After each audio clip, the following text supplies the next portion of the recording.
জরুরি। এই ওসিডি যে রোগ সেটা কিন্তু ব্যক্তি আসলে ইচ্ছা করে করছে না।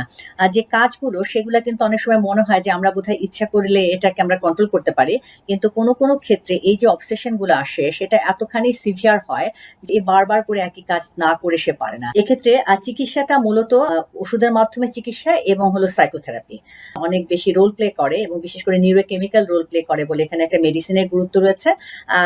এবং এর সাথে আমাদের কিছু সাইকোথেরাপি কাউন্সিলিং বা যেটাই আমরা বলি, এবং এক্সপোজার অ্যান্ড রেসপন্স প্রিভেনশন, এই আমাদের চিকিৎসা পদ্ধতি এটা করা হয়। এই রোগটা কিন্তু একটু দীর্ঘমেয়াদী, অর্থাৎ যেটাকে আমরা ক্রনিক ডিসঅর্ডার বলি, এবং যেটা কোর্স সেটা কিন্তু অনেক ক্ষেত্রে এটা ফ্ল্যাকচুয়েটিং কোর্স মানে হলো এই ওসিডি রোগের ক্ষেত্রে দেখা যায় যে কোনো একটা সময় কিন্তু একদমই হলো সিমটমলেস হয়ে গেছে, একদম কমে গেছে, আবার হলো হয়তো বা তার বাড়তে পারে, অনেক সময় অনেক রকমের সিভিয়ার হয়।